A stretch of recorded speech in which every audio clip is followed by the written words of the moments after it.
مسلسل جعفر العمدة لمحمد رمضان، واللي بتبدأ أحداثه بفلاش باك لأحداث حصلت سنة 2004. الأحداث دي بتكون في مستشفى ولادة خاص، اللي بتطلع مراته بتولد في المستشفى دي وابنه اتخطف من الحضانة بعد الولادة على طول. عشان رمضان دايما هو البطل الخارق اللي بيعمل كل حاجة، وعلشان في 2004 لا كان في شرطة ولا كان في محاكم ولا نيابات ولا قضاء ولا الكلام ده كله، فرمضان مسك في الدكاترة وقعد يعنف فيهم جامد، وانا هدغدغ المستشفى على راسكم وهبهدل الدنيا لو ابني مرجعش. شويه وبتطلع مي كساب من جوه اللي هي مراته اللي كانت بتولد يعني، وتقول له ابني اتخطف يا جعفر رجعهولي، وبتعيط فبيحضنها حضن كبير قوي لدرجه ان انا قلت يا سلام على الحنيه، شكل جعفر هيطلع حنين على مراته. شويه وفي قلب الحضن العاطفي ده تليفون جعفر يرن، بص في الرقم نلاقي مسجله دلال الحب كله. قال لا مش معقوله هتبقى مراته اللي موجوده وابنها مخطوف وبترن عليه في نفس اللحظه، علشان نكتشف ان جعفر متجوز واحده تانية غيرها، واللي يا سبحان الله في نفس التوقيت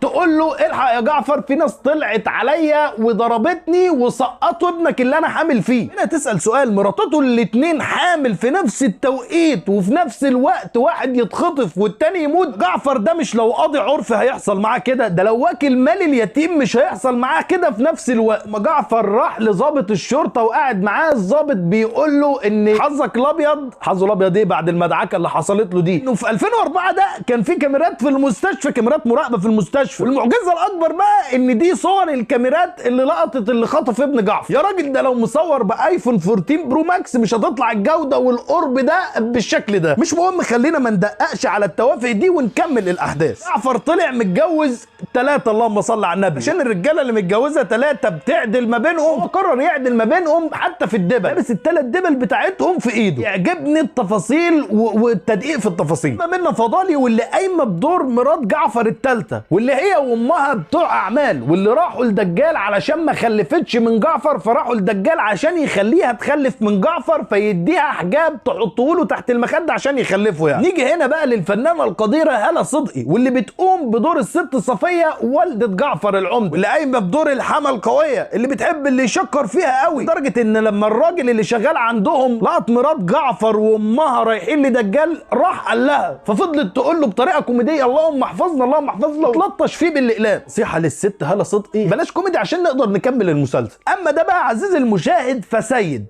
ده طالع بدور اخو جعفر. سيد اخو جعفر ده دايما جعفر بيكبر بيه، رغم ان شخصيته ضعيفه ودايما بيودي جعفر في بلاوي سود. اما دي فاسمها دلال، واللي بتقوم بدور مرات سيد اخو جعفر. بما ان الشخصيه دي ضعيفه فيبقى معاه شخصيه ايه؟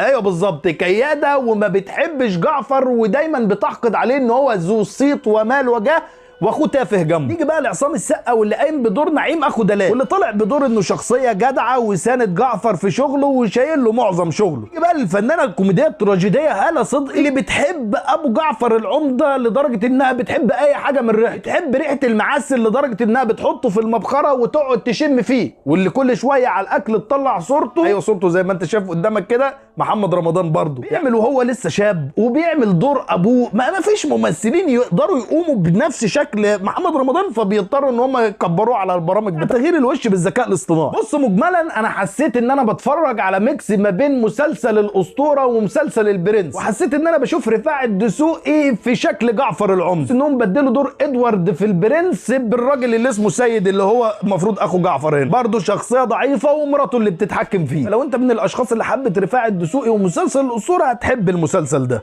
بس كده.